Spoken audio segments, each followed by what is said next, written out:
ធ្លាប់តែលើចាស់គាត់ថា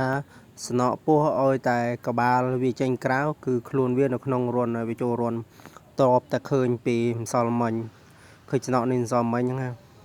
តែដល់ពេលថ្ងៃហ្នឹងមកគឺឃើញរូបវាតែម្ដងបងប្អូនហើយអានេះគឺជាប្រភេទវេនាមពណ៌ខ្មៅបងប្អូនបឡោកខ្លួនជំវិញដែរបើមិនវេនាមក៏វេក្បីដែរព្រោះអត់សូវស្គាល់មកទេបងប្អូនហើយតែអាពេលវាចូលទៅហើយយើងអាចចាប់កន្ទុយលេងបានគឺលេងបានធម្មតាទេវាដូចថាក្បាលវាចូលហើយវាមិនអាចបកក្រោយមកវិញណាបងប្អូនហើយអានេះគឺជាស្នក់ទឹកតែសອບហើយម្សិលមិញនឹងឯងនោះតុននៅឡើយនោះឆ្អាបនៅឡើយបងប្អូនក្បាលវាចេញក្រៅកន្ទុយវាចូលក្នុងរន្ធ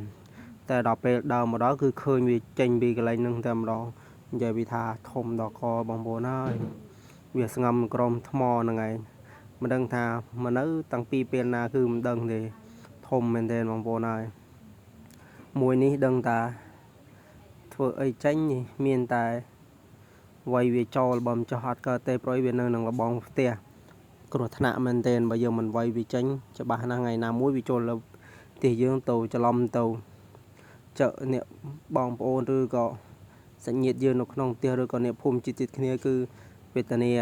ព្រោះវាពឹសវាខ្លាំងពេកទុកចិត្តអត់បានទេបងប្អូនហើយស្នក់របស់វាទៅប្រសក់ថ្មីពេលដើរមកឃើញវាចេញលឿនទៅចេញលឿនមែនទែនបងប្អូនហើយមានទូចណាស្នក់ធំដល់កបងប្អូនហើយវាស្ងំនៅក្នុងនេះមិនដឹងថាវាស្ងំតាំងពីពេលណាគឺអត់ដឹងបដ ாய் បងប្អូនហើយធំមែនទែនប្រុងប្រយ័ត្នផងបងប្អូនបើឃើញខាក្លង